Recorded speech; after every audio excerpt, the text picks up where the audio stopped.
A co-founder of the social news and entertainment website Reddit has been found dead. He certainly was a prodigy, although he never kind of thought of himself like that.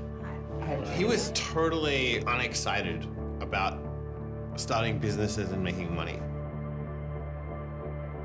There's a profound sense of loss tonight in Highland Park, Aaron Swartz's hometown, as loved ones say goodbye to one of the internet's brightest lights. Open access and computer activists are mourning his loss. An astonishing intellect. You talk to people who knew him. He was killed by the government, and MIT betrayed all of its basic principles. They wanted to make an example out of him, okay?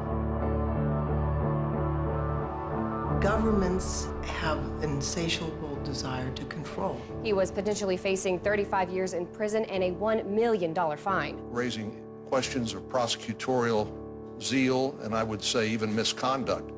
Have you looked into that particular matter and reached any conclusions? Growing up, I slowly had this process of realizing that all the things around me that people had told me were just the natural way things were, the way things always would be. They weren't natural at all. They were things that could be changed, and they were things that, more importantly, were wrong and should change. And once I realized that, there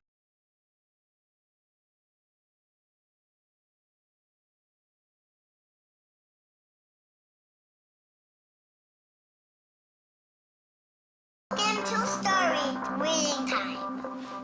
The name of the book is Paddington at the Fair. Well, he was born in Highland Park and grew up here. Aaron came from a family of 3 brothers, all extraordinarily bright.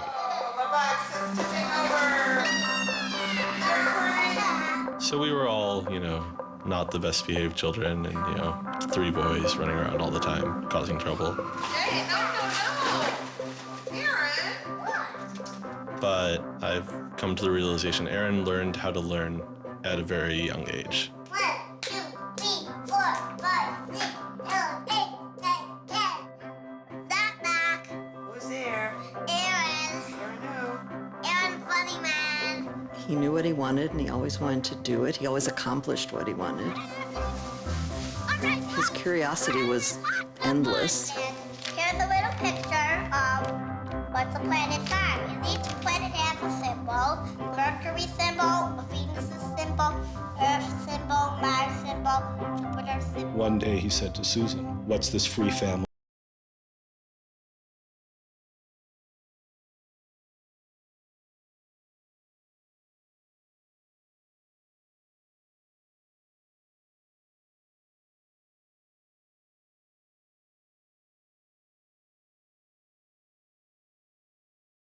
It's called My Family Seder.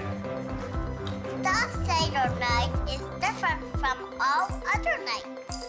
I remember once we were at the University of Chicago Library. I pulled a book off the shelf that was from like 1900 and showed him and said, this is really just an extraordinary place. We all were curious children, but Aaron really liked learning and really liked teaching. And they were going to learn the ABCs backwards.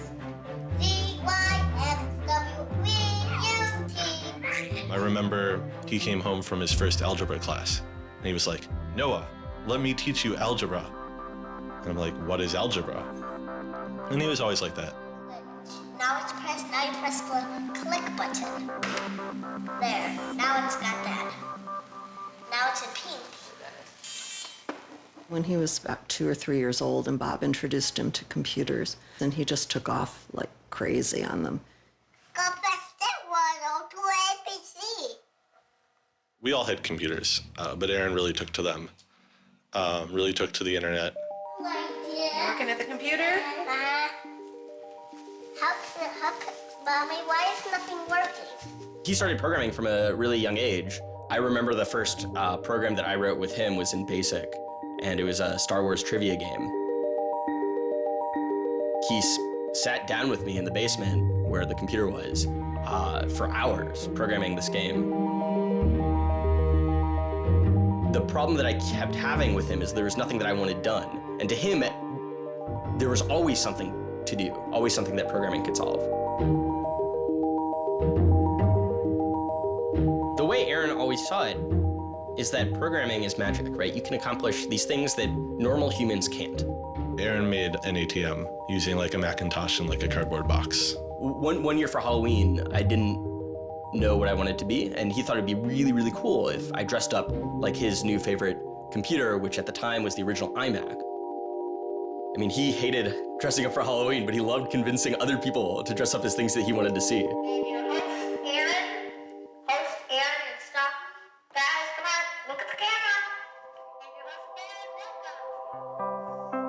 He made this website called The Info, where people can just fill in information.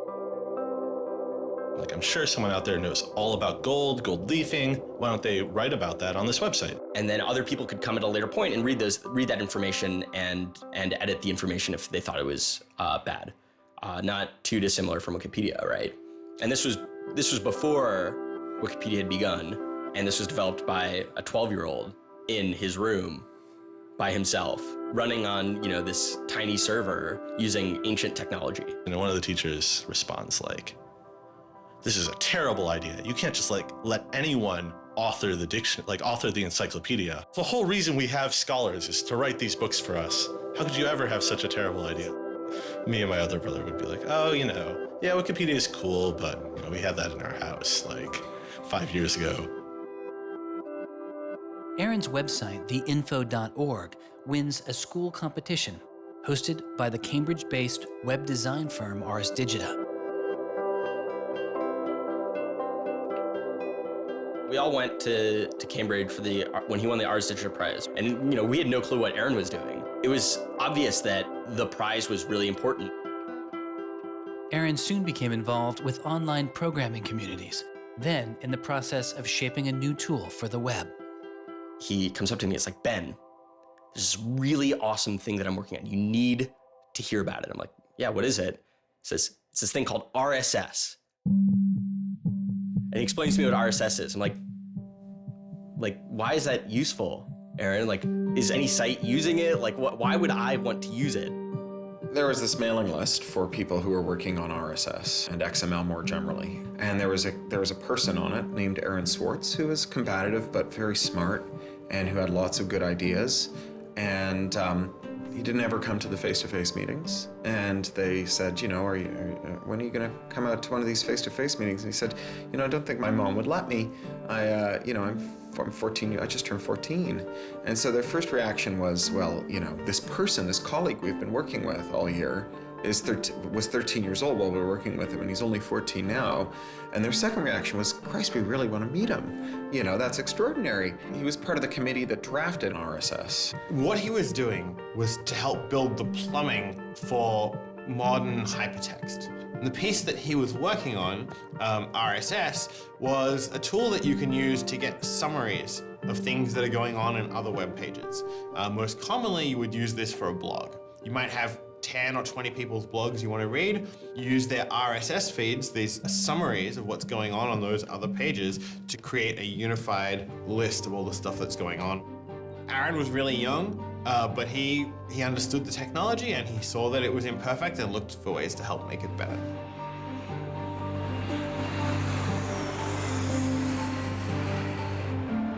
So his mom started bundling him on planes in Chicago. We'd pick him up in San Francisco.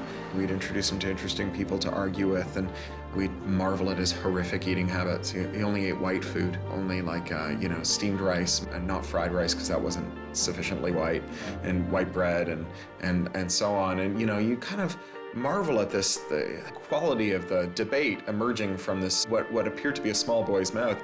And you think, this is a kid who's really going to go somewhere if he doesn't die of scurvy. Aaron, you're up. I think the difference is that now you can't make companies like Doc was saying. You can't have companies that just, let's sell dog food over the internet, let's sell dog food over cell phones. But there's still a lot of innovation going on. I think if you don't see the innovation, maybe your head is in the sand.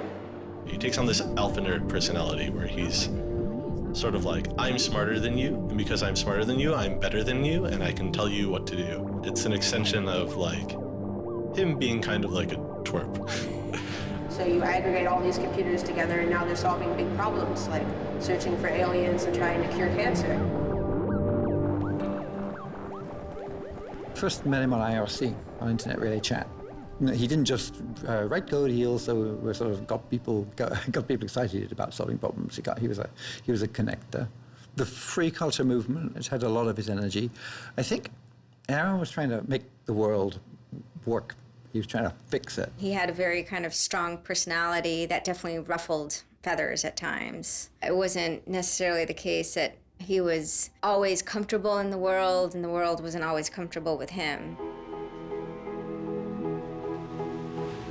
Aaron got into high school and was really just sick of school. He didn't like it.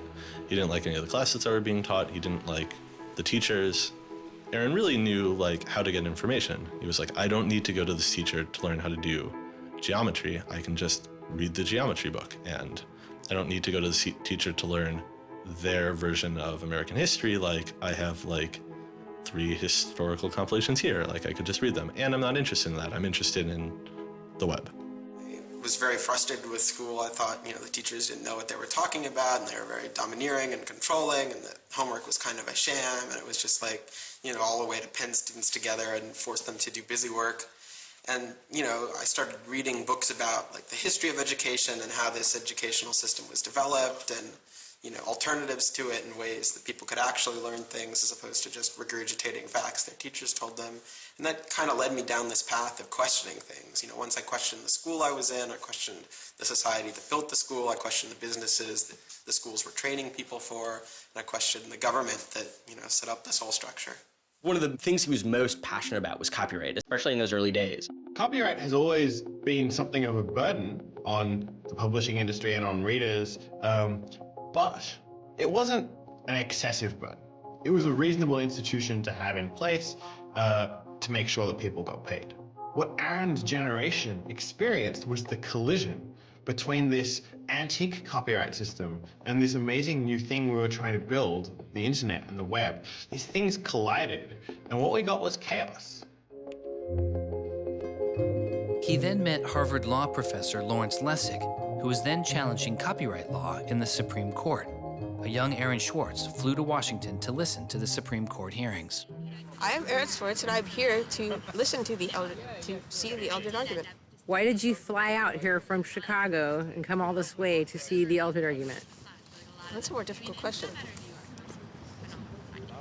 See the Eldred. Because I don't know. It's very exciting to see the Supreme Court, especially such a prestigious case as this one.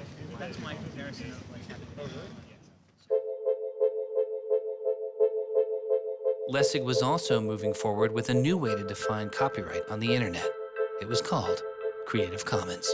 So the simple idea of Creative Commons is to give people, creators, a simple way to mark their creativity with the freedoms they intended to carry. So if copyright is all about all rights reserved, then this is a kind of some rights reserved model. It's I want a simple way to say to you, here's what you can do with my work, even if there are other things which you need to get my permission before you could do. And Aaron's role was the computer part. How do you architect the licenses so they would be simple and understandable and expressed in a way that machines could process it?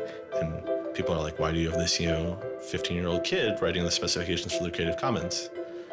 Don't you think that's a huge mistake? And Larry's like, the biggest mistake we would have is not listening to this kid.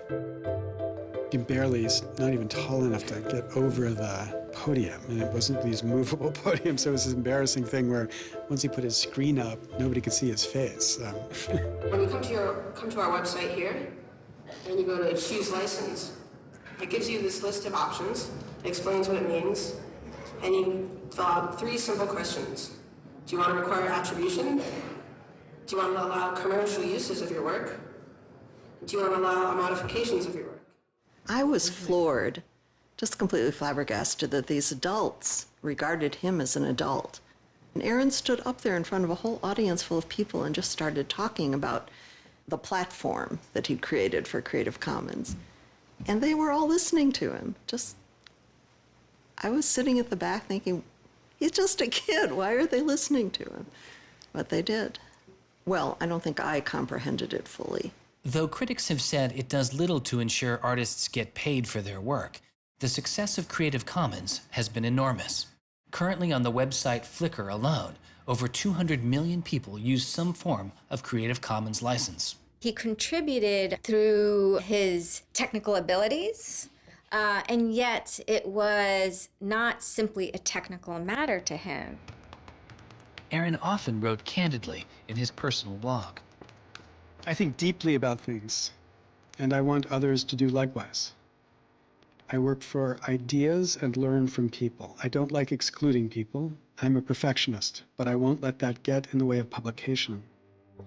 Except for education and entertainment, I'm not going to waste my time on things that won't have an impact. I try to be friends with everyone, but I hate it when you don't take me seriously.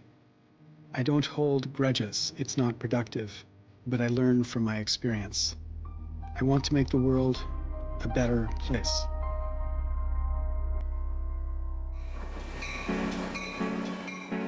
In 2004, Swartz leaves Highland Park and enrolls in Stanford University.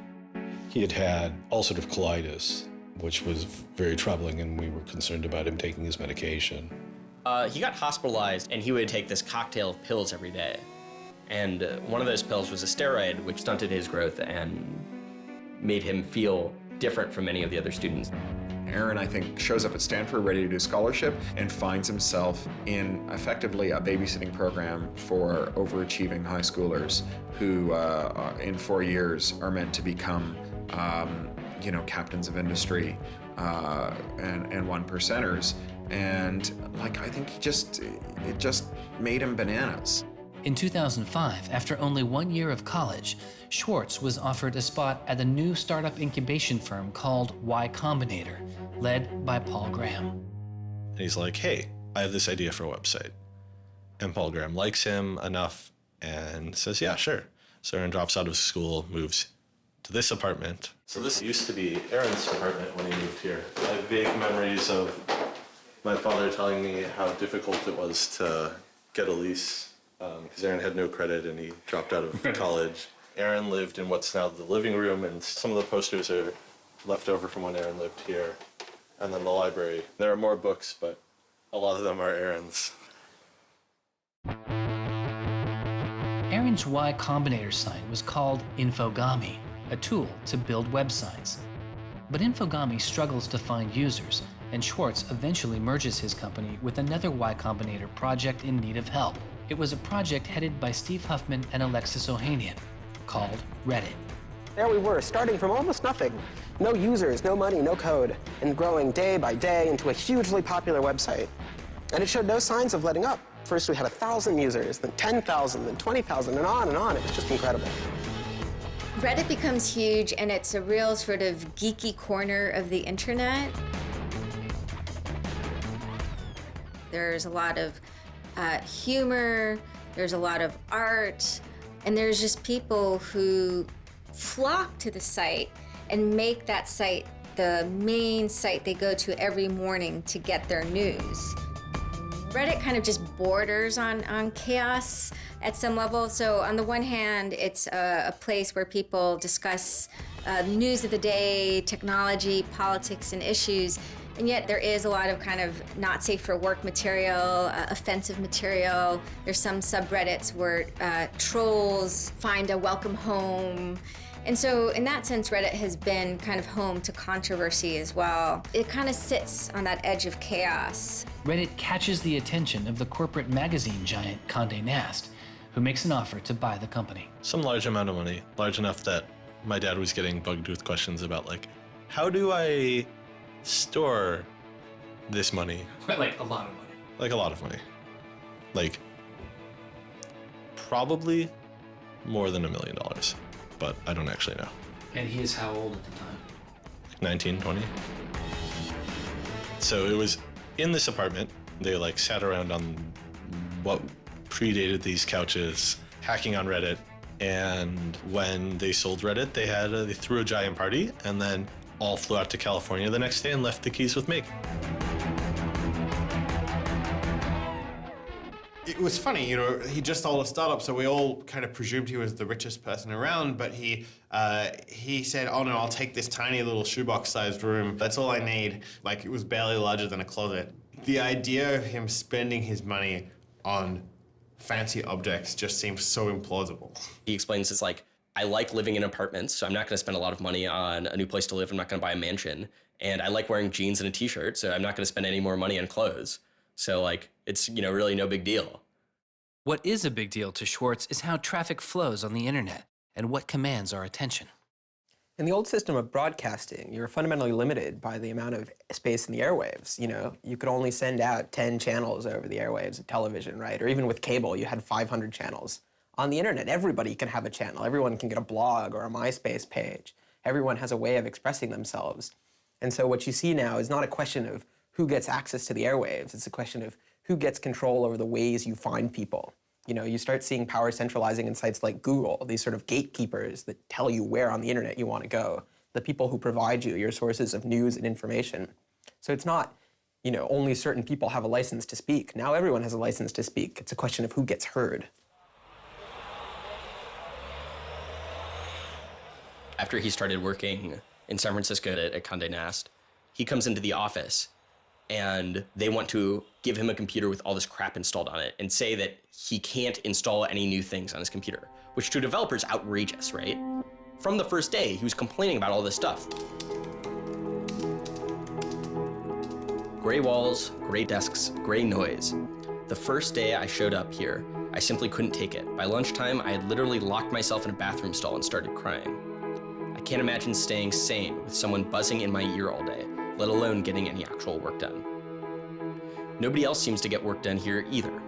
Everybody's always coming into our room to hang out and chat or invite us to play the new video game system that Wired is testing. He really had different aspirations that were politically oriented. And Silicon Valley just doesn't really quite have that culture that orients technical activity for the purposes of political goals. Aaron hated working for a corporation. They all hate working for Condé Nast, but Aaron is like the only one who's not going to take it. And Aaron basically gets himself fired by not showing up to work ever. It was said to be a messy breakup. Both Alexis Ohanian and Steve Huffman declined to be interviewed for this film. He rejected the business world. One of the really important things to remember about that choice when Aaron decided to kind of leave startup culture is that he was also leaving behind the things that had made him, you know, famous and well-loved, and, you know, he was at risk of letting down fans. He got to where he was supposed to be going and had the self-awareness and the orneriness to realize that he had climbed the mountain of shit to pluck the single rose and discovered that he'd lost his sense of smell. And rather than sit there and insist that it wasn't as bad as it seemed, and he did get the rose in any event, he climbed back down again, which is pretty cool. The way Aaron always saw it is that programming is magic, right? You can accomplish these things that normal humans can't by being able to program.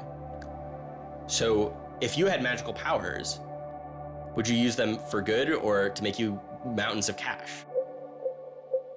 Swartz was inspired by one of the visionaries he had met as a child, the man who had invented the World Wide Web, Tim Berners-Lee. In the 1990s, Berners-Lee was arguably sitting on one of the most lucrative inventions of the 20th century. But instead of profiting from the invention of the World Wide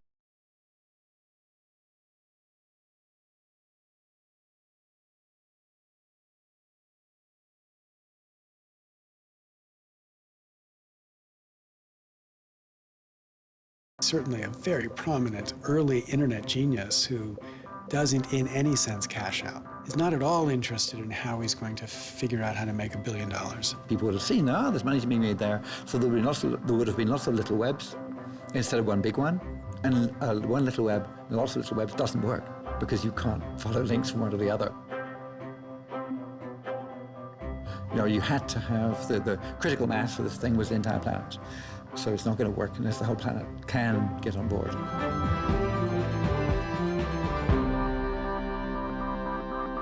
I mean, I feel very strongly that it's not enough to just live in the world as it is, to just kind of take what you're given and, follow the things that adults told you to do and that, your parents told you to do and that society tells you to do. I think you should always be questioning. I take this very scientific attitude that everything you've learned is just provisional, that, you know, it's always open to recantation or refutation or questioning.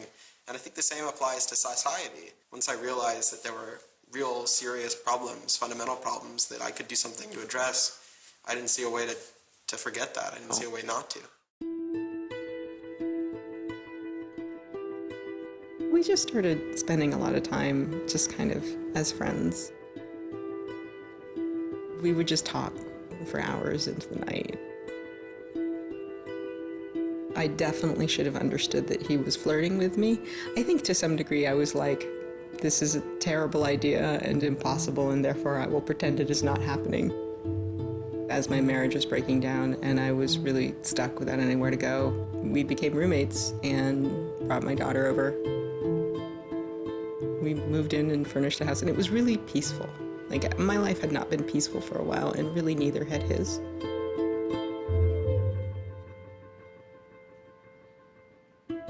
We were extremely close from the beginning of our romantic relationship. We were in constant contact. But we're both really difficult people to deal with. In a very Alan McBeal discussion, he confessed he had a theme song, and I made him play it for me. It was Extraordinary Machine by Fiona Apple. I think it was just that sense of kind of being a little bit embattled that the song has. And it also had like this hopefulness to it.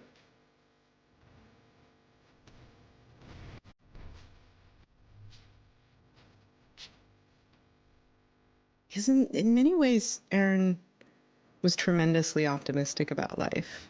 Even when he didn't feel it, he could be tremendously optimistic about life. What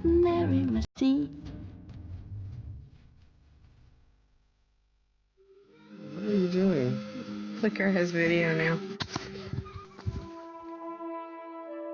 Swartz threw his energy into a string of new projects involving access to public information, including an accountability website called watchdog.net and a project called the Open Library. So the Open Library project is a website that you can visit at openlibrary.org. And the idea is to be a huge wiki, an editable website with one page per book. So for every book ever published, we want to have a web page about it that combines all the information from publishers, from booksellers, from libraries, from readers onto one site, and then gives you links where you can buy it, you can borrow it, or you can browse it.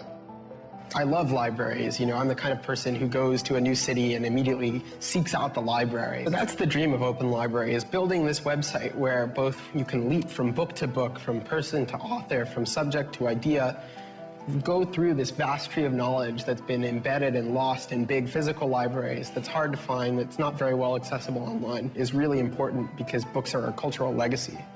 You know, books are the place people go to write things down, and to have all that swallowed up by one corporation is kind of scary. How can you bring public access to the public domain? It may sound obvious that you'd have public access to the public domain, but in fact, it's not true. So the public domain should be free to all, but it's often locked up. There's often, guard cages. It's like having a national park, but with a moat around it and gun turrets pointed out in case somebody might want to actually come and enjoy the public domain. One of the things Aaron was particularly interested in was bringing public access to the public domain. This is one of the things that got him into so much trouble. I had been trying to get access to federal court records in the United States. What I discovered was a puzzling system called PACER, which stands for Public Access to Court Electronic Records. I started Googling, and that's when I ran across Carl Malamud. Access to legal materials in the United States is a $10 billion per year business. PACER is just this incredible abomination of government service. It's 10 cents a page. It's this most brain-dead code you've ever seen. You can't search it. You can't bookmark anything. You got to have a credit card. And these are public records. It's you know, U.S. district courts are very important. It's where a lot of our seminal litigation starts, you know, civil rights cases, patent cases, all sorts of stuff. And journalists and students and citizens and lawyers all need access to PACER, and it fights them every step of the way. People without means can't see the law as readily as people that have that gold American Express card. It's a poll tax on access to justice. You know, the law is the operating system of our democracy, and you have to pay to see it. You know, that's not much of a democracy. They make about $120 million a year on the PACER system, and it doesn't cost anything near that, according to their own records. In fact, it's illegal. The E-Government Act of 2002 states that the courts may charge only to the extent necessary in order to reimburse the costs of running PACER.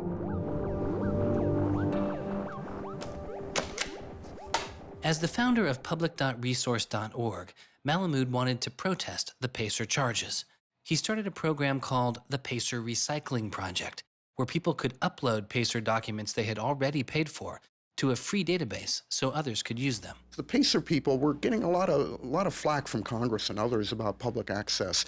And so they put together this system. In 17 libraries across the country, there was free PACER access. You know, that's one library every 22,000 square miles, I believe, so it wasn't like really convenient.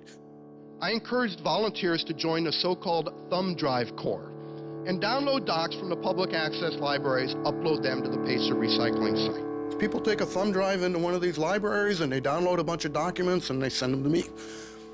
And nothing, I mean, it was just a joke. In fact, when you clicked on Thumb Drive Core, there was a Wizard of Oz, you know, the Munchkins singing, so a little video clip came up. We represent the lollipop, yeah. But of course, I get this phone call from Steve Schultz and Aaron saying, gee, we'd like to join the Thumb Drive Core.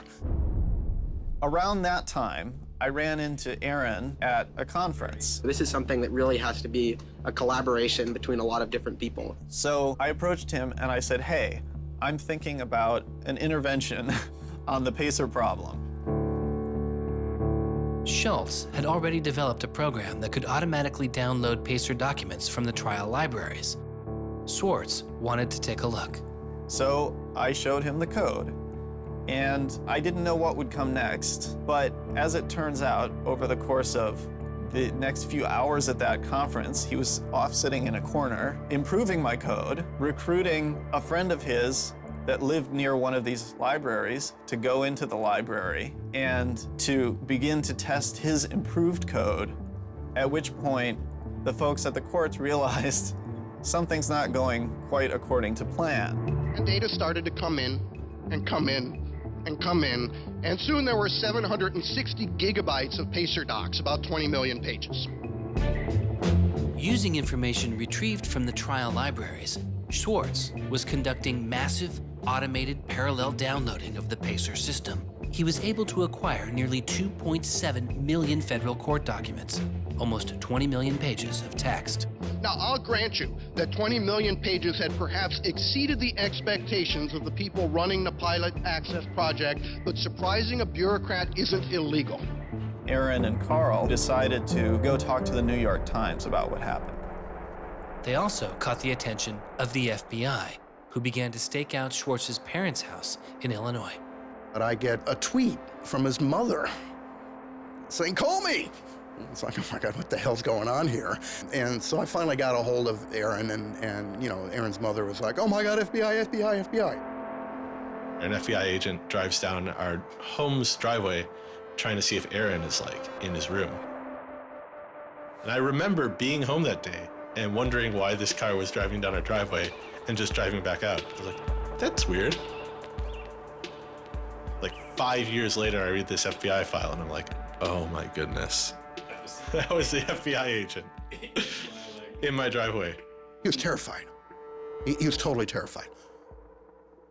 He was way more terrified after the FBI actually called him up on the phone and tried to sucker him into coming down to a coffee shop without a lawyer.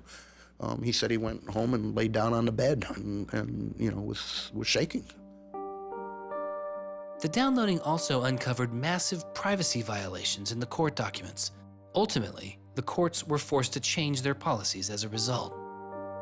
And the FBI closed their investigation without bringing charges.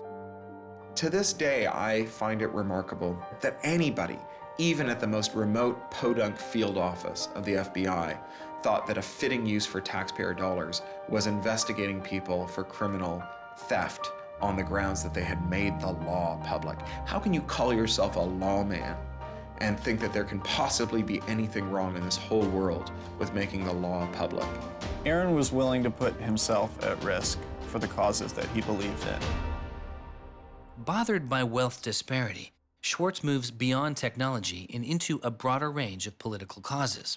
I went into Congress and I invited him to come and hang out and intern for us for a while so that he could learn, you know, the political process. He was sort of learning about a new community, a new set of skills, and kind of learning to hack politics. It seems ridiculous that miners should have to hammer away until their whole bodies are dripping with sweat, faced with the knowledge that if they dare to stop, they won't be able to put food on the table that night, while I get to make larger and larger amounts of money each day just by sitting and watching TV. But apparently the world is ridiculous.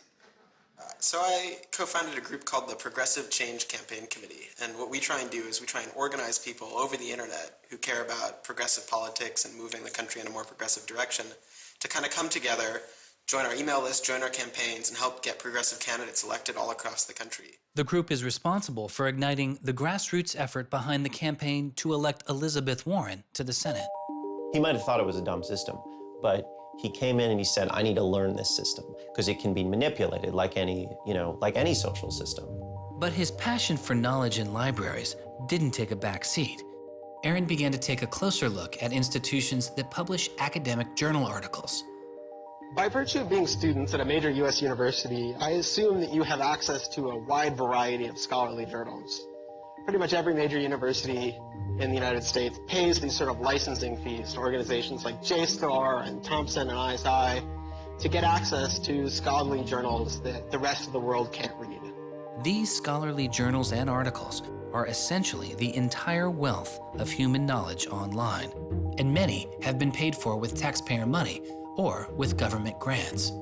But to read them, you often have to pay again, handing over steep fees to publishers like Reed Elsevier.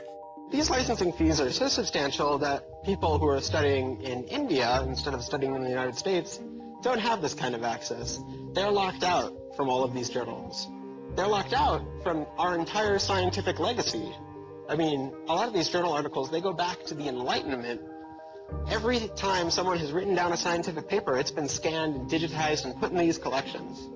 That is a legacy that has been brought to us by the history of people doing interesting work, the history of scientists. It's a legacy that should belong to us as a commons, as a people, but instead it's been locked up and put online by a handful of for-profit corporations who then try and get the maximum profit they can out of it.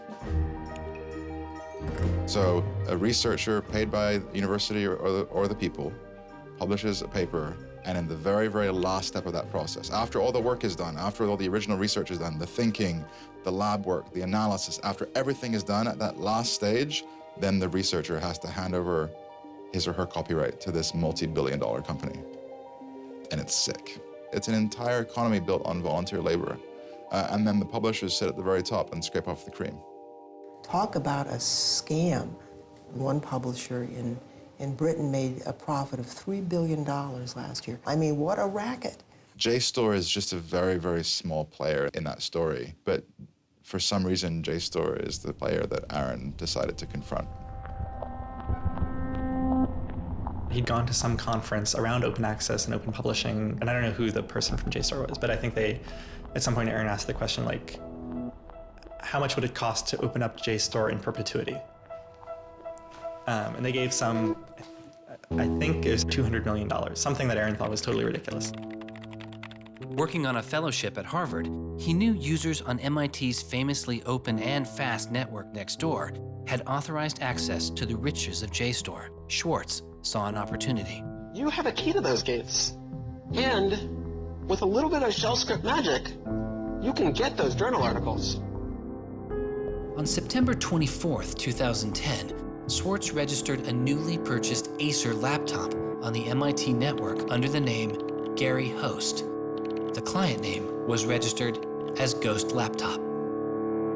He doesn't hack JSTOR in the traditional sense of hacking. The JSTOR database was organized, so it was completely trivial to figure out how you could download all the articles in JSTOR, because it was basically numbered. It was basically, / number article 444,024, then 25, then 26. He wrote a Python script called keepgrabbing.py, which was like keep grabbing one article after another. The next day, Ghost Laptop begins grabbing articles, but soon the computer's IP address is blocked. For Swartz, it's barely a bump in the road. He quickly reassigns his computer's IP address and keeps downloading. Well, JSTOR and MIT take a number of steps to try to interfere with this when they notice that this is happening. And when the more modest steps don't work, then at a certain stage, JSTOR just cuts off MIT from having access to the JSTOR database. So there's this kind of cat and mouse game around getting access to the JSTOR database. Aaron, ultimately, obviously, is the cat because he has more technical capability than the JSTOR database people do in defending them.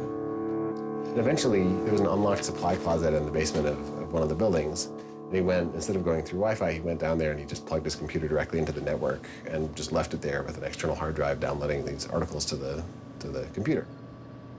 Unknown to Swartz, his laptop and hard drive had been found by authorities. They didn't stop the downloads. Instead, they installed a surveillance camera. They found the computer in this room in the basement of an MIT building. They could have unplugged it. They could have waited for the guy to come back and said, dude, what are you doing? You know, cut it out. Who are you? And they could have done all that kind of stuff, but they didn't. What they wanted to do was film it to gather evidence to make a case. That's the only reason you film something like that.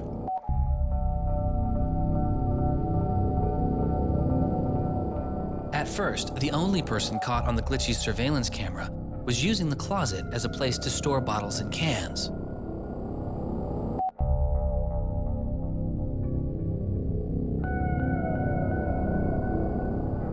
But days later, it caught Swartz.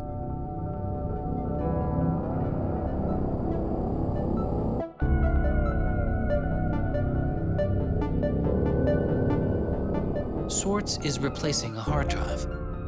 He takes it out of his backpack, leans out of frame for about 5 minutes, and then leaves.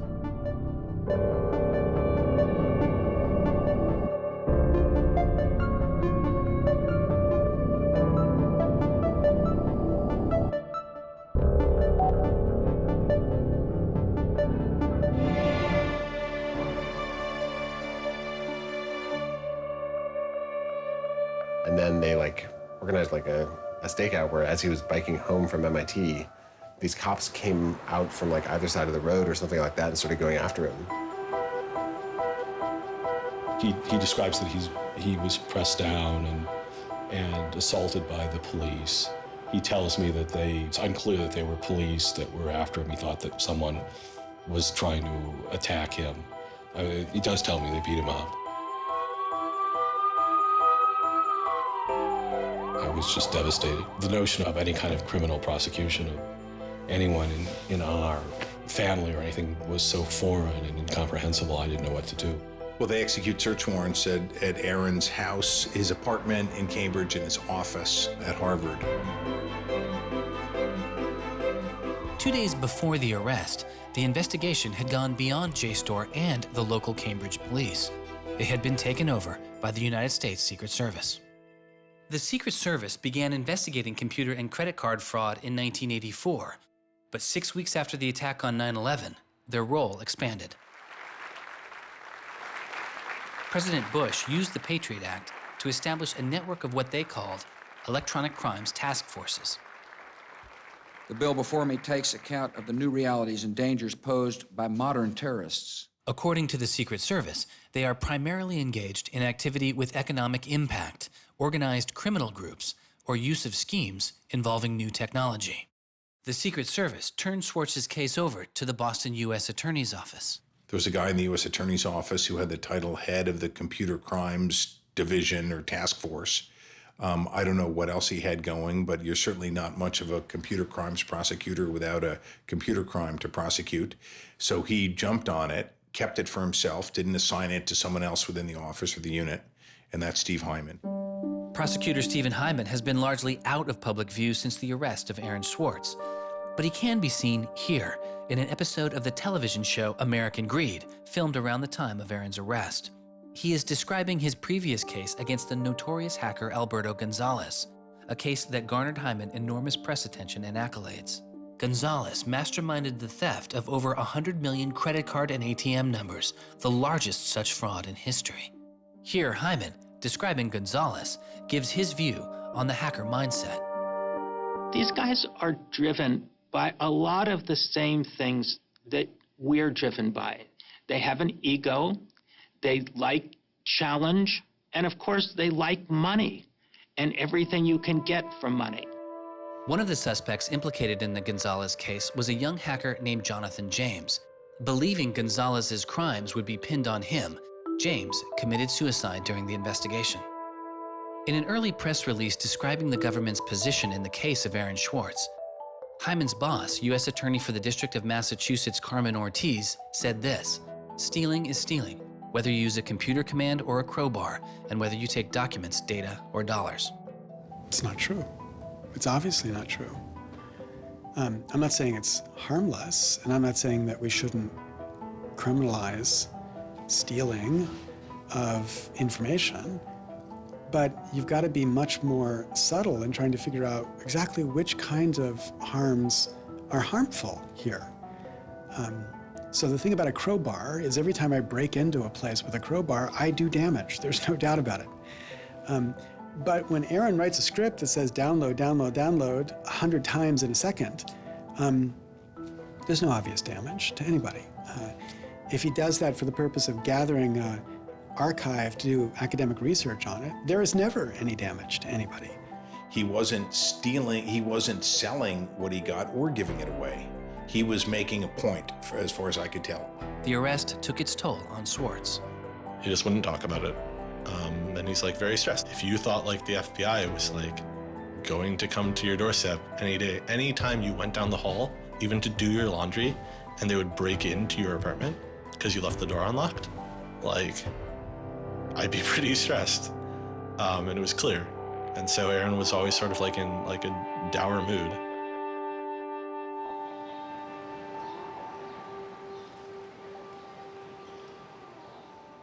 He wouldn't give off any sensitive information about his whereabouts during this time because he was so afraid that the FBI would be waiting for him. It was a time of unprecedented social and political activism. Time magazine would later name as their 2011 Person of the Year, the protester. There was a kind of hotbed of hacker activity going on. WikiLeaks had released a trove of diplomatic cables. Manning had been under arrest at the time. It was unknown whether he was the source of the leak.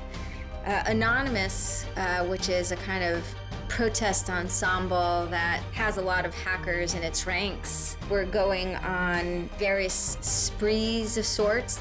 If you compare that to what he did, his stuff should have been left behind for MIT and JSTOR to deal with in a kind of private, professional manner. It should have never gotten the attention of the criminal system. It just didn't belong there.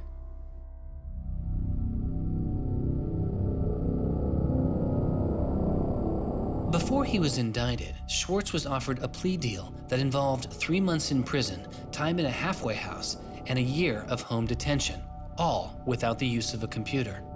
It was on the condition that Swartz plead guilty to a felony.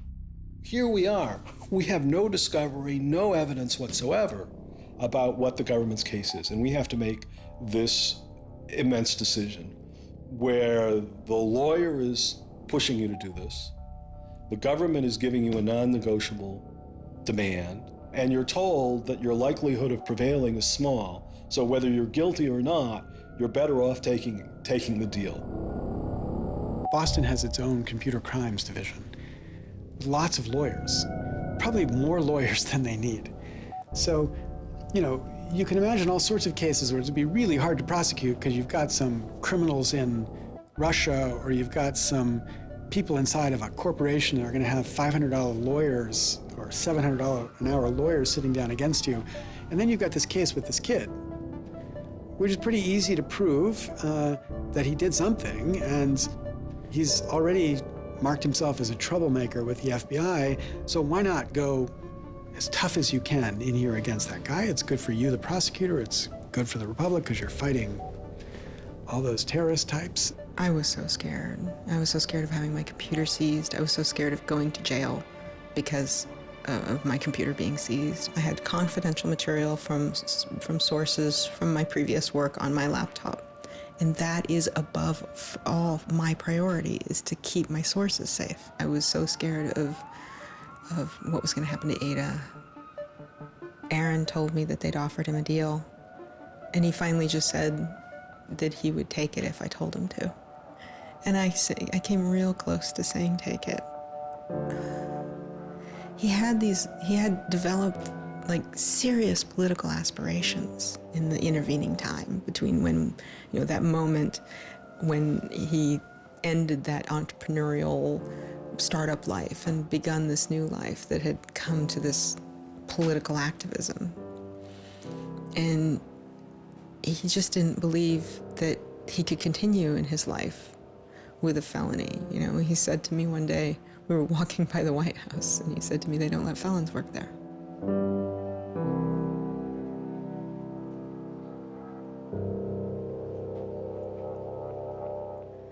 And he really wanted that to be his life.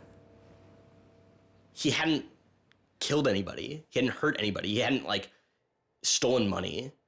He hadn't done anything that seemed felony worthy, right? And there is this idea that there's no reason that he should be labeled a felon and taken away his right to vote in many states for doing what he did. That's just outrageous. It makes sense for him to be, maybe fined a bunch of money or, asked not to come back to MIT again. But to be a felon, to face jail time. Schwartz turned down the plea deal. Hyman redoubled his efforts. Hyman continued to press us at all levels. Even with the physical evidence seized from Aaron's Acer computer, hard drive, and USB drive, the prosecutors needed evidence of his motives. Why was Aaron Swartz downloading articles from JSTOR, and just what did he plan to do with them? The government claims that he was planning to publish these. We don't really know whether that was his real intention, because Aaron also had a history of doing projects where he'd analyze giant data sets of articles in order to learn interesting things about them. The best evidence for that was that when he was at Stanford, he also downloaded the whole Westlaw legal database. In a project with Stanford law students, Swartz had downloaded the Westlaw legal database. He uncovered troubling connections between funders of legal research and favorable results. He did this amazing analysis of for-profit companies giving money to law professors who wrote law review articles which were then beneficial to Exxon during an oil spill, right? So it was a very corrupt system of funding, vanity research. Swartz had never released the Westlaw documents. In theory, he could have been doing the same thing about the JSTOR database. That would have been completely okay. If he were, on the other hand, intending to create a competitive service to JSTOR, we're going to set up our own, access to the Harvard Law Review and charge, money for it, then, okay, now it seems like criminal violation because you're commercially trying to exploit this material, but it's kind of crazy to imagine that's what he was doing. So, but then there's the middle case. Well, what if he was just trying to liberate it for all of the developing world? But depending on what he was doing, it creates a very different character to how the law should be thinking about it. The government was prosecuting him as if this was like a commercial criminal violation, like stealing a whole bunch of credit card records. It was that kind of crime. I don't know what he was going to do with that database, but I heard from a friend of his that Aaron had told him he was going to analyze the data for evidence of corporate funding of climate change research that led to biased results. And I totally believe that. I was just told that Steve wanted to talk to me. And I thought, maybe this is a way I could get out of this. Just exit the situation. And I didn't want to live in fear of having my computer seized. I didn't want to live in fear of having to go to jail on a contempt of court charge if they tried to compel me to decrypt my computer. When they came to me and said, Steve wants to talk to you, that seemed reasonable. They offered Norton what is known as a Queen for a Day letter, or a proffer. It allowed prosecutors to ask questions about Aaron's case. Norton would be given immunity from prosecution herself for any information she revealed during the meeting. I didn't like it. I told my lawyers repeatedly that this seemed fishy. I didn't like this. I didn't want immunity. I didn't need immunity. I hadn't done anything. But they were really, really stringent that they did not want me meeting the prosecutor without immunity. But just to be clear, this is a Queen for a Day deal, a proffer. Right, a proffer letter. In which you basically handed information over to them in exchange for protection from prosecution. So it wasn't handing information over. It was, at least that's not how I saw it. It was just having a discussion, having an interview with them. Well, they're asking you questions. They're asking me questions. They can ask about whatever they want. Right. And whatever they learn, I really, right, and I repeatedly tried to go in naked. I repeatedly tried to turn down the proffer letter. I was ill. I was being pressured by my lawyers. I was confused. I was not doing well by this point. I was depressed and I was scared and I didn't understand the situation I was in. I had no idea why I was in this situation. I hadn't done anything interesting, much less wrong. We went out of our minds. Aaron was clearly very distraught about it. We were very distraught about it. Aaron's attorneys were very distraught about it. We tried to get Quinn to change attorneys. I was very unused to being in a room with large men, well-armed, that are continually telling me I'm lying and that I must have done something. I told them that this thing that they were prosecuting wasn't a crime. I told them that they were on the wrong side of history. I used that phrase. I said, you're on the wrong side of history. And they looked bored. They didn't even look angry. They just looked bored. And it began to occur to me that we weren't having the same conversation. I mean, I told them plenty of things about, why people would download journal articles, and eventually, I don't remember what was around it. I mentioned that he'd done this blog post, the Guerrilla Open Access Manifesto. This is the Guerrilla Open Access Manifesto, supposedly written in July 2008 in Italy. Information is power. But like all power, there are those who want to keep it for themselves. The world's entire scientific and cultural heritage, published over centuries in books and journals, is increasingly being digitized and locked up by a handful of private corporations. Meanwhile, those who have been locked out are not standing idly by. You've been sneaking through holes and climbing over fences, liberating the information locked up by the publishers and sharing them with your friends. But all this action goes on in the dark, hidden underground. It's called stealing or piracy, as if sharing a wealth of knowledge were the moral equivalent of plundering a ship and murdering its crew. But sharing isn't immoral, it's a moral imperative. Only those blinded by greed would refuse to let a friend make a copy. There's no justice in following unjust laws. It's time to come into the light and, in the grand tradition of civil disobedience, declare our opposition to this private theft of public culture. The manifesto itself was allegedly written by 4 different people and also edited by Norton. But it was Swartz who had signed his name to it. When it's over, I go immediately to Aaron and tell him everything I can remember about it. And he gets very angry. The things that I'd done shouldn't have added up that way. I hadn't done anything wrong, and everything had gone wrong. But I was never...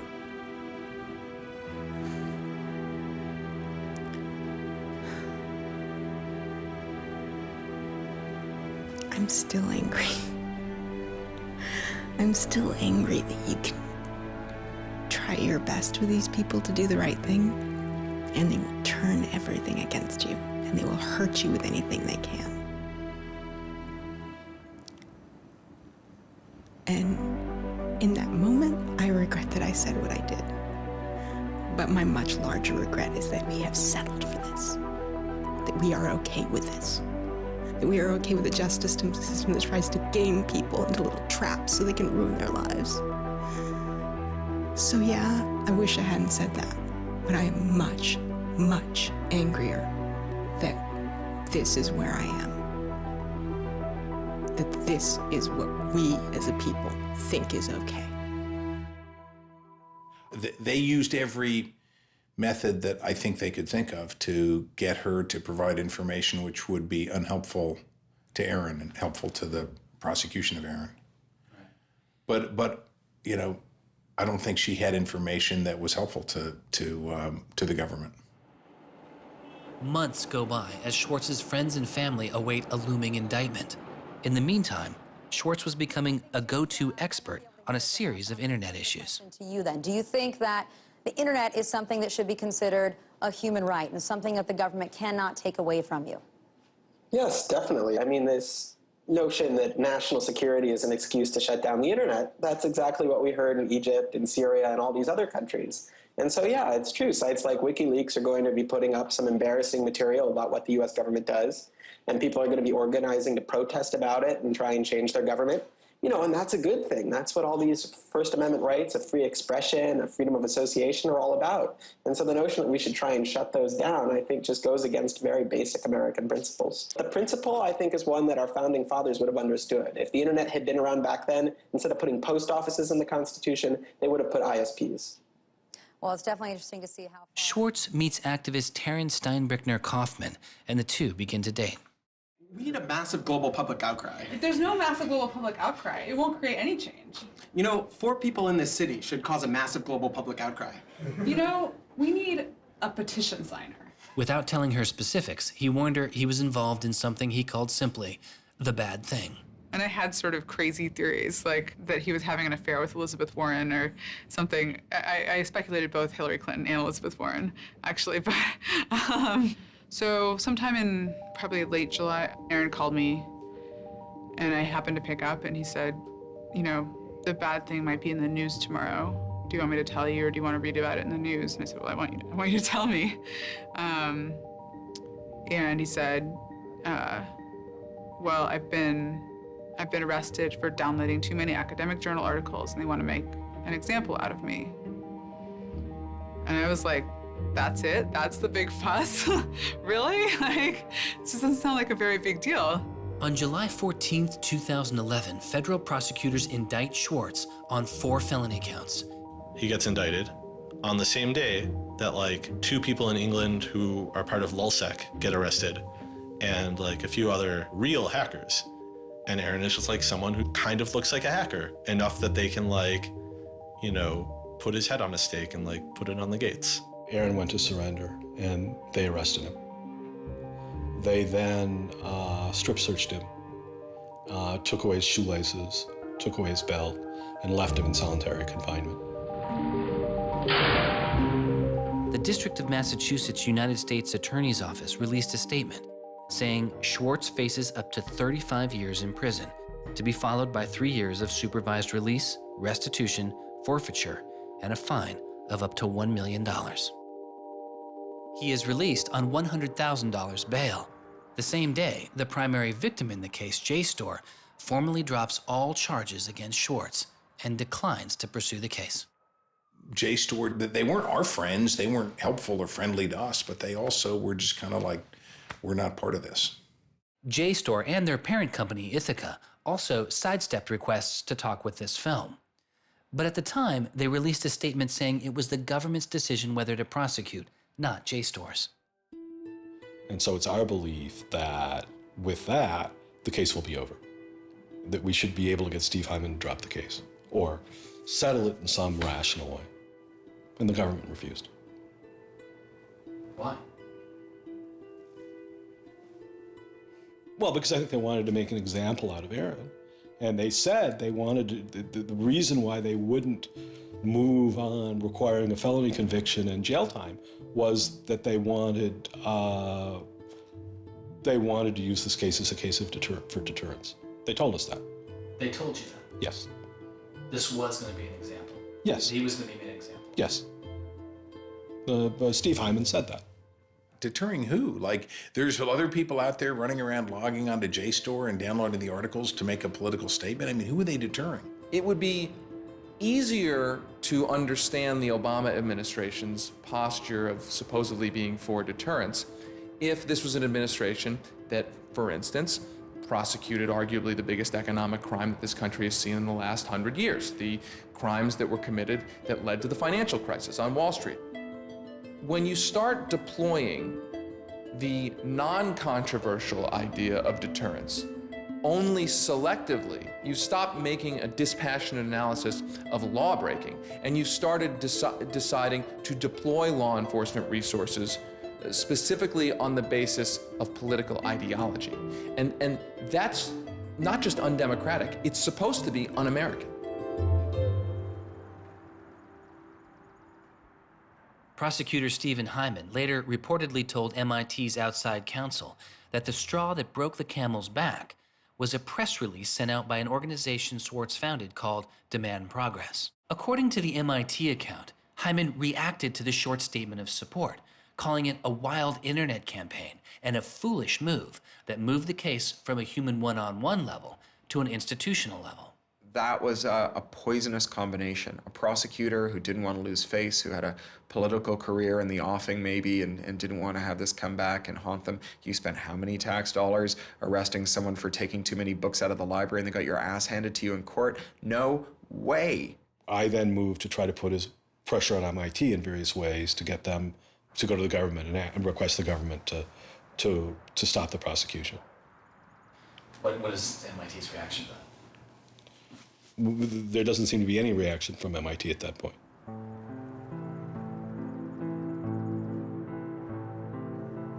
MIT doesn't defend Aaron, which to people inside of the MIT community seems outrageous because MIT is a place that encourages hacking in the biggest sense of the word. At MIT, the idea of going and running around on roofs and tunnels that you weren't allowed to be in was not only a rite of passage, it was part of the MIT tour. And lockpicking was a winter course at MIT. They had the moral authority to stop it in its tracks. MIT never stood up and took a position of saying to the feds, don't do this. We don't want you to do this. You're overreacting. This is too strong, that I'm aware of. They acted kind of like any corporation would. They helped the government. They didn't help us unless they felt they had to, and they never tried to stop it. MIT declined repeated requests to comment, but they later released a report saying they attempted to maintain a position of neutrality and believed Hyman and the U.S. Attorney's Office did not care what MIT thought or said about the case. MIT's behavior seemed really at odds with the MIT ethos, right? You could argue that MIT turned a blind eye and that was okay for them to do. But taking that stance, taking that neutral stance in and of itself was taking a pro-prosecutor stance. If you look at Steve Jobs and Steve Wozniak, they started by selling a blue box, which was a thing designed to defraud the phone company. If you look at Bill Gates and Paul Allen, they initially started their business by using computer time at Harvard, which was pretty clearly against the rules. The difference between Aaron and the people I just mentioned is that Aaron wanted to make the world a better place. He didn't just want to make money. Swartz continues to be outspoken on a variety of internet issues. You know, the reason the internet works is because of the competitive marketplace of ideas. And what we need to be focusing on is getting more information about our government, more accessibility, more discussion, more debate. But instead, it seems like what Congress is focused on is shutting things down. Aaron thought he could change the world just by explaining the world very clearly to people. Flame can literally control your computer and make it spy on you. Welcome, Aaron. Good to have you back on the show here. You know, just like spies used to in olden days put microphones and tap what people were saying, now they're using computers to do the same things. Swartz's political activity continues, his attention turning to a bill moving through Congress designed to curb online piracy. It was called SOPA. Activists like Peter Eckersley saw it as an enormous overreach, threatening the technical integrity of the internet itself. And one of the first things I did was to call Aaron. I said, can we do a big online campaign against this? This isn't a bill about copyright. It's not? No, he said. It's a bill about the freedom to connect. Now I was listening. And he thought about it for a while and then said yes. And he went and founded Demand Progress. Demand Progress is an online activism organization. We've got around 1.5 million members now, but started in the fall of 2010. Aaron was one of the most prominent people in a community of people who helped lead organizing around social justice issues at the federal level in this country.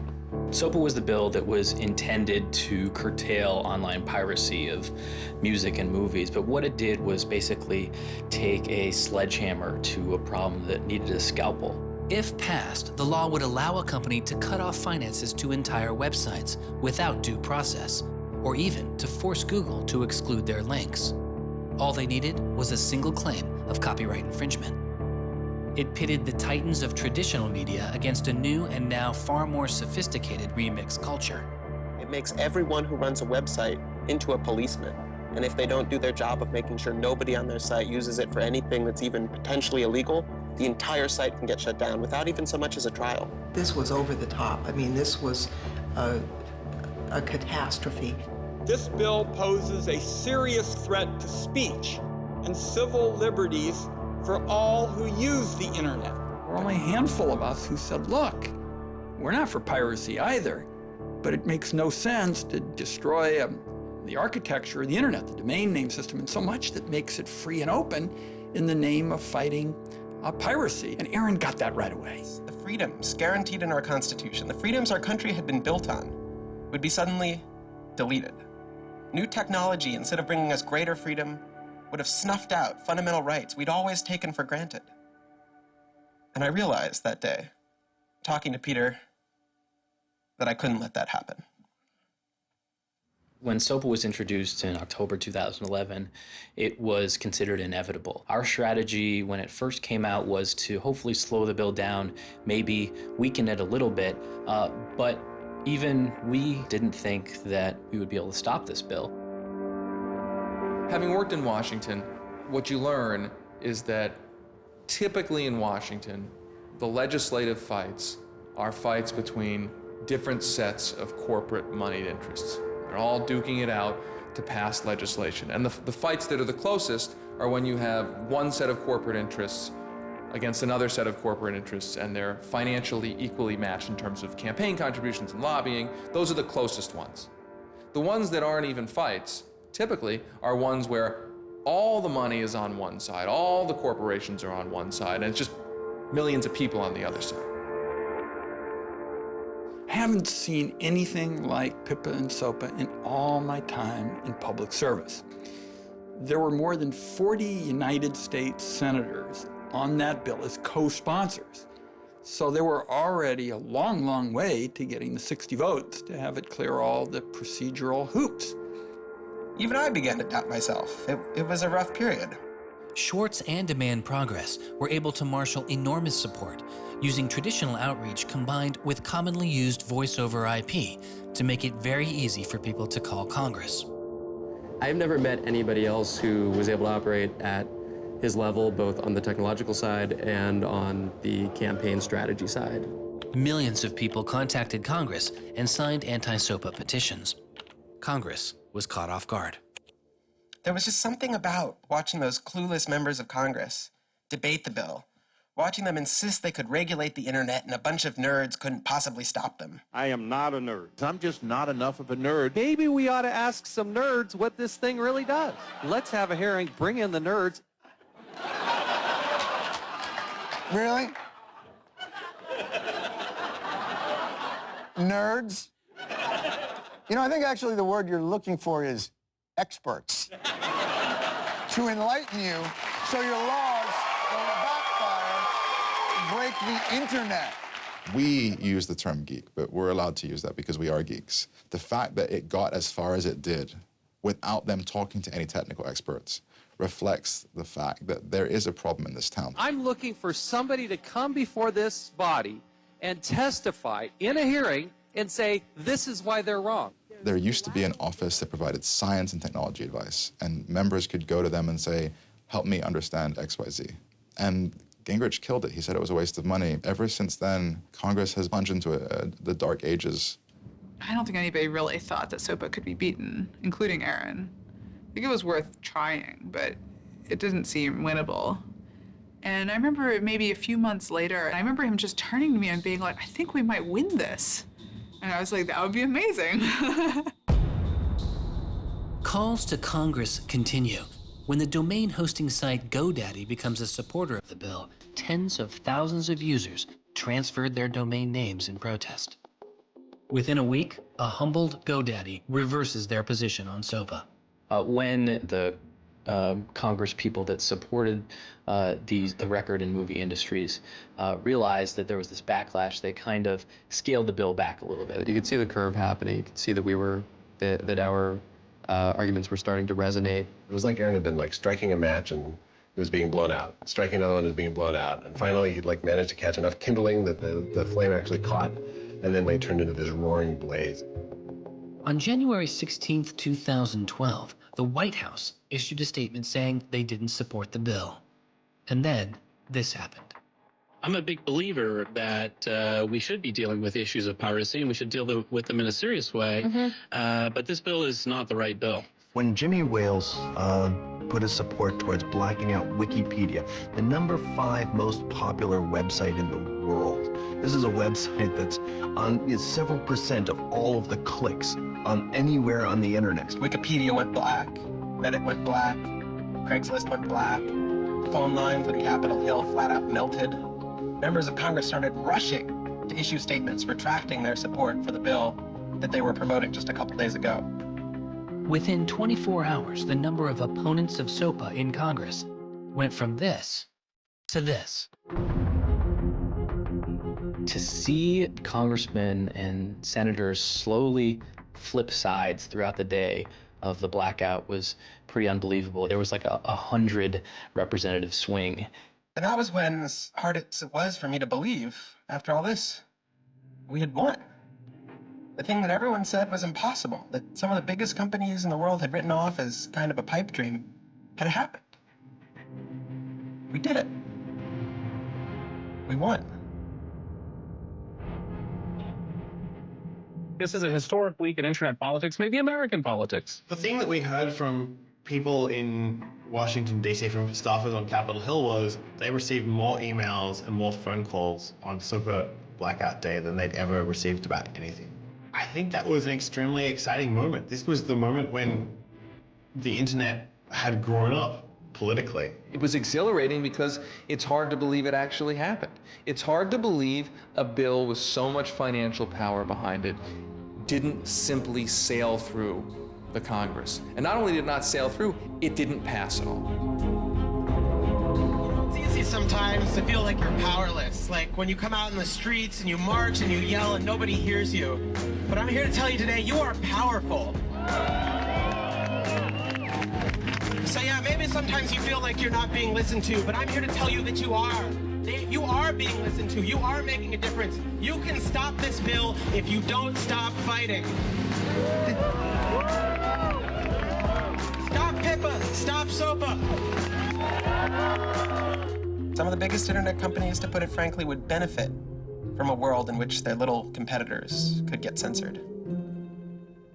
We can't let that happen. For him, it was more important to be sure that you made a small change than to play a small part in a big change. But SOPA was like playing a major part in a major change. And so for him, it was kind of this proof of concept, like, okay, what I want to do with my life is change the world. I think about it in this really scientific way of like, I'm measuring my impact. And this shows that it's possible, right? That the thing that I want to do with my life is possible. I have proved that I can do it, that I, Aaron Swartz, can change the world. For a guy who never really thought he had done much, which was Aaron, It was one of the few moments where you could really see that he felt like he had done something good.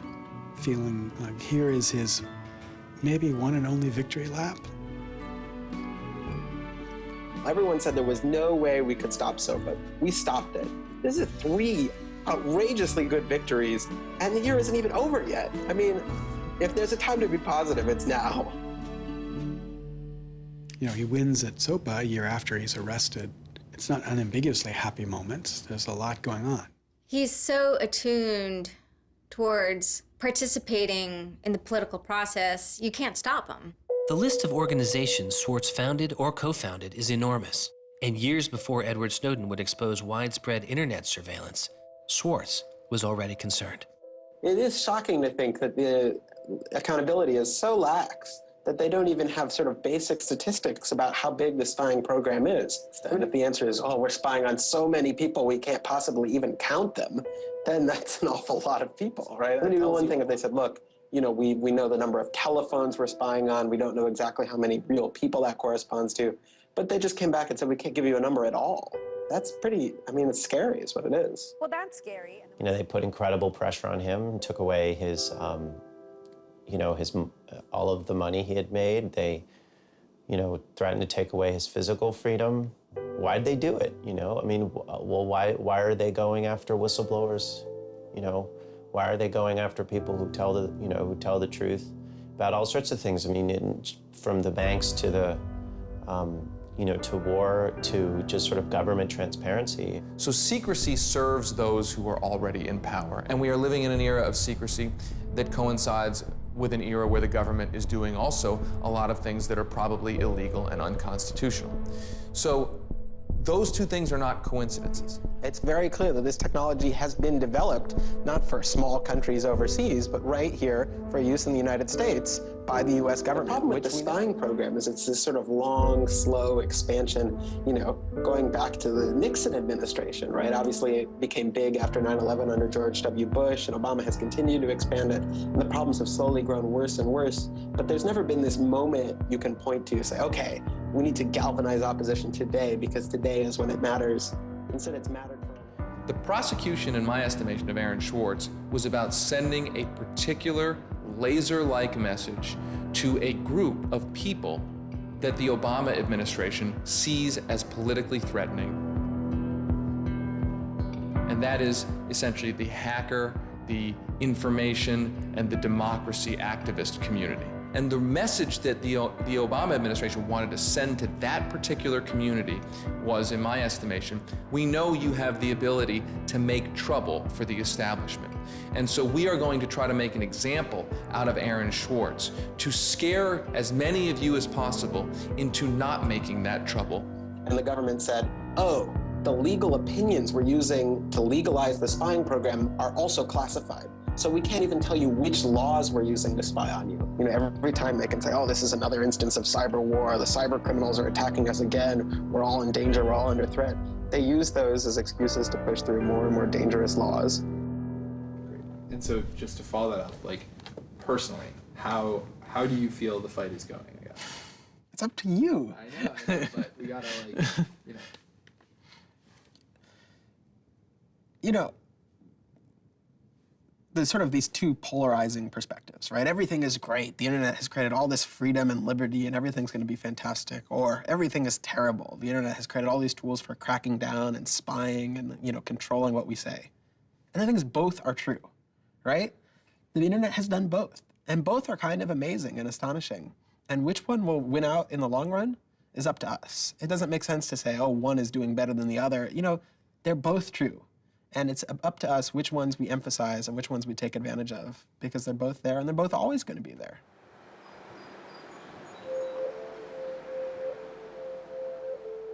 On September 12, 2012, federal prosecutors filed a superseding indictment against Swartz, adding additional counts of wire fraud, unauthorized access to a computer, and computer fraud. Now, instead of 4 felony counts, Swartz was facing 13. The prosecution's leverage had dramatically increased, as did Swartz's potential jail time and fines. They filed a separate indictment to add more charges, and they had a theory about why this conduct constituted a number of federal crimes, and that a very significant sentence could attach to it under the law. That theory, and much of the prosecution's case against Swartz, involved a law created originally in 1986. It is called the Computer Fraud and Abuse Act. The Computer Fraud and Abuse Act was inspired by the movie War Games with Matthew Broderick, which is a great movie. I have you now. In this movie, a kid gets the ability through the magic of computer networks to launch a nuclear attack. That's not actually possible, and it certainly wasn't possible in the 80s, but apparently this movie scared Congress enough to pass the original Computer Fraud and Abuse Act. This is a law that's just behind the times. For example, that penalizes terms of service kinds of arrangements. You can have something like eHarmony or Match.com, and somebody sort of inflates their own personal characteristics, and all of a sudden, depending on the jurisdiction and the prosecutors, they could be in a whole host of troubles. We all know what terms of use are. Most people don't read them, but not abiding by their terms could mean you are committing a felony. The website terms of service often say things like, be nice to each other, or don't do anything that's improper. The idea that the criminal law has anything to say about these kinds of violations, I think strikes most people as crazy. The examples get even more crazy. Until it was changed in March of 2013, the terms of use on the website of Hearst's 17 magazine said you had to be 18 in order to read it. I would say that the way the CFA has been interpreted by the Justice Department, we are probably all breaking the law. Vague and prone to misuse, the CFAA has become a one-size-fits-all hammer for a wide range of computer-related disputes. Though not the only factor in his case, 11 of the 13 charges against Swartz involved the Computer Fraud and Abuse Act. The question why hangs over much of the story of Aaron Swartz. Just what was motivating the government, and what would their case have been? The Department of Justice declined requests for answers, but Professor Oren Kerr is a former prosecutor who has studied the case. So I think I come about this case from a different direction than other people on a number of reasons. I was a federal prosecutor at the Justice Department for 3 years before I started teaching. The government came forward with an indictment based on what crimes they thought were committed, just as a purely lawyers matter, looking at the precedents, looking at the statute, looking at the history, looking at the cases that are out there so far. I think it was a fair indictment based on that. You can debate whether they should have charged this case. There's just a lot of disagreement. Some people are on the open access side, some people are not. I think the government took Swartz's guerrilla open access manifesto very seriously. And I think they saw him as somebody who was committed as a moral imperative to breaking the law to overcome a law that Swartz saw as unjust. And in a democracy, if you think a law is unjust, there are ways of changing that law. There's going to Congress, as Swartz did so masterfully with SOPA. Or you can violate that law in a way to try to nullify that law. And I think what was driving the prosecution was the sense that Swartz was committed not just to breaking the law, but to really making sure that law was nullified, that everyone would have access to the database in a way that you couldn't put the toothpaste back into the tube. It would be done, and Swartz's side would win. There's a big disagreement in society as to whether that is an unjust law, and ultimately that's a decision for the American people to make, working through Congress. And then the second problem is, I think, we're still trying to figure out what's the line between less serious offenses and more serious offenses. We're now entering this different environment of computers and computer misuse, and we don't yet have a really strong sense of exactly what these lines are. So we're just working that out. This is a poor use of prosecutorial discretion. The hammer that the Justice Department has to scare people with it just gets bigger and bigger and bigger. And so most people just, you can't roll the dice with your life like that. Should we tap somebody's phone? Should we film them? Should we turn somebody and get them to testify against these other people? That's how federal agents and prosecutors think. They build cases, they make cases. Swartz was caught in the gears of a brutal criminal justice system that could not turn back. a machine that has made America the country with the highest rate of incarceration in the world.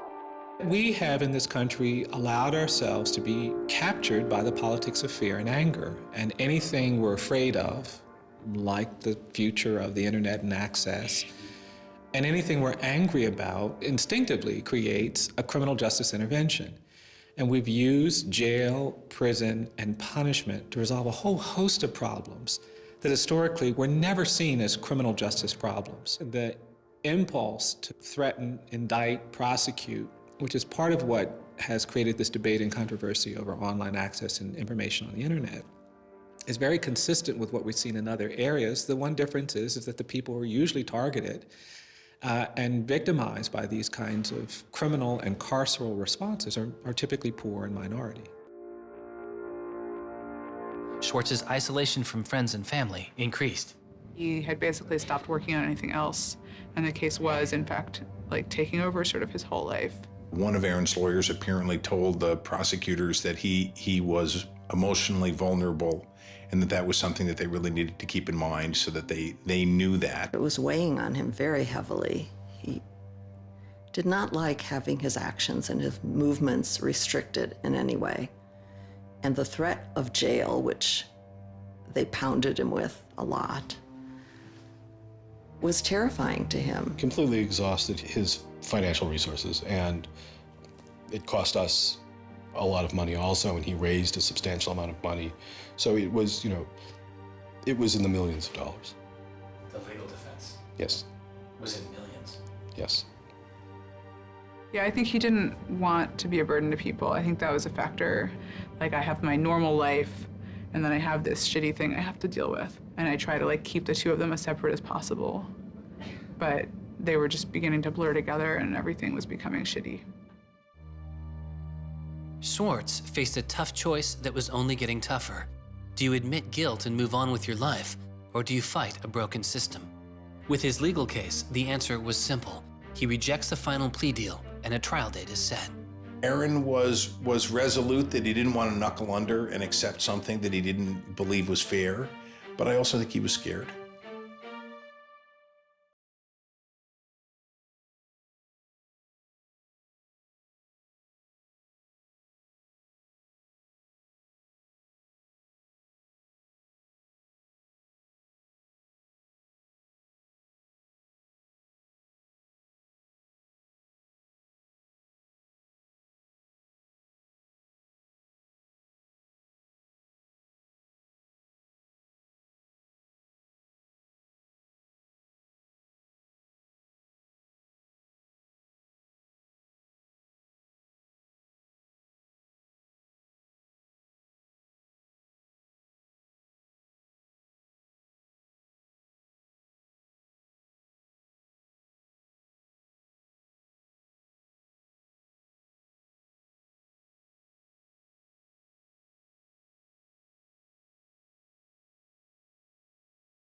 I could tell something was wrong, and then I called and I realized what had happened. A co-founder of the social news and entertainment website Reddit has been found dead. Police say 26-year-old Aaron Swartz killed himself yesterday in his Brooklyn apartment. I just thought, we've lost one of the most creative minds of our generation. It was like the whole world fell apart in that moment.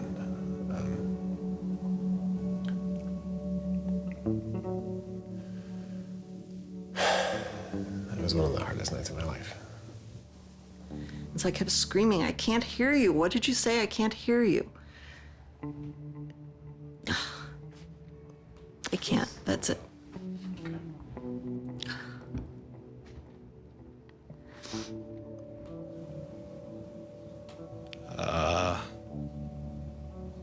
Yeah, none of it made any sense. And really still doesn't. I was so frustrated, angry.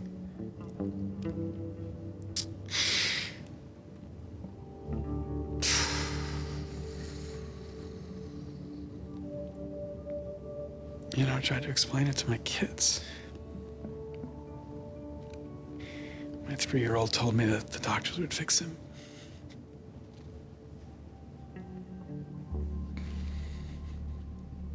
I've known lots of people who've died, but I've never lost anybody like this.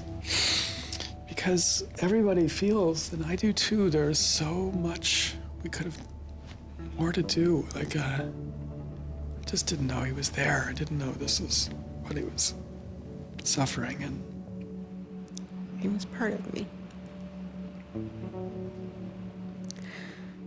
And I just wanted it to not be real. And then I just looked at his Wikipedia page and I saw the end date.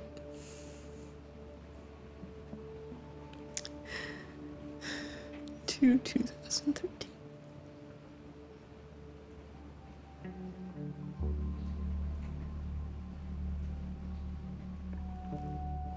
Aaron is dead. Wanderers in this crazy world, we have lost a mentor, a wise elder. Hackers for right, we're one down. We've lost one of our own. Nurturers, carers, listeners, feeders, parents, all, we have lost a child. Let us all weep.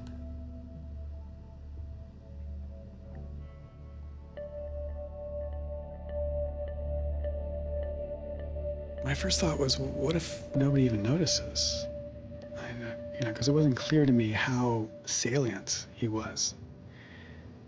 I had never seen anything quite like the outpouring I saw. The net just lit up. I mean, everyone was trying to explain it in their own way, but I've never seen people grieve on Twitter before. People were visibly grieving online. He was the internet's own boy. And the old world killed him. We are standing in the middle of a time when great injustice is not touched. Architects of the financial meltdown have dinner with the president regularly. In the middle of that time, the idea that this was what the government had to prosecute just seems absurd if it weren't tragic. The question is, can we do something, given what's happened, to make the world a better place? And how can we further that legacy? That's the only question that one can ask. All over the world, there were starting to be hackathons, gatherings. Aaron Swartz has, in some sense, brought the best out of us in trying to say, how do we fix this? He was, in my humble opinion, one of the true extraordinary revolutionaries that this country has produced. I don't know whether Aaron was defeated or victorious, but we are certainly shaped by the hand of the things that he wrestled with. When we turn armed agents of the law on citizens trying to increase access to knowledge, we've broken the rule of law, we've desecrated the temple of justice. Aaron Swartz was not a criminal. Change does not roll in on the wheels of inevitability, it comes through continuous struggle. Aaron really could do magic. And I'm dedicated to making sure that his magic doesn't end with his death. He believed that he could change the world, and he was right. Out of the last week and out of today, phoenixes are already rising. Since Swartz's death, Representative Zoe Lofgren and and Senator Ron Wyden have introduced legislation that would reform the Computer Fraud and Abuse Act, the outdated law that formed the majority of the charges against Swartz. It's called Aaron's Law. Aaron believed that, like, you literally ought to be asking yourself all of the time, what is the most important thing I could be working on in the world right now? And if you're not working on that, why aren't you? This is what democracy looks like. We are the people too. A little internet freedom is under attack. What do we do? Stand up like that. Internet freedom is under attack. What do we do? Hey, hey, go home. Our Northeast has got to go. Hey, hey, go home. I wish we could change the past, but we cannot. But we can change the future, and we must. We must do so for Aaron. We must do so for ourselves. We must do so to make our world a better place, a more humane place, a place where justice works and access to knowledge becomes a human right.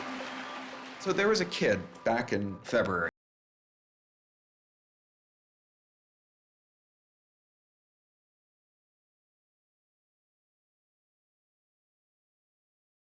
After reading something, and he figured out a way to do early tests for pancreatic cancer. And pancreatic cancer kills the shit out of you because we detect it way too late. By the time we detect it, it's already too late to do anything about it.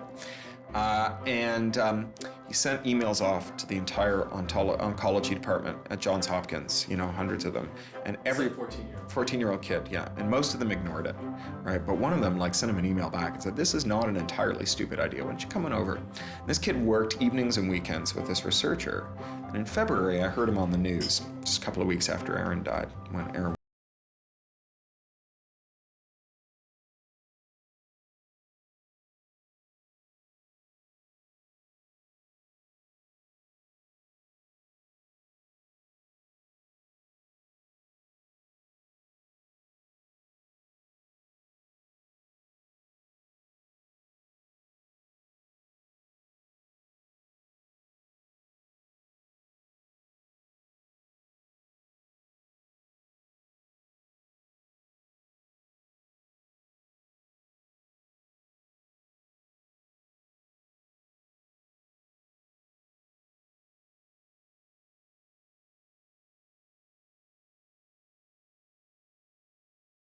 may never find that answer. He slept so well, he didn't fall out of bed once, not even when he dreamed he was back on the spacecraft. Very good, Aaron. Very good. Yay, Aaron. Okay, now it's song time.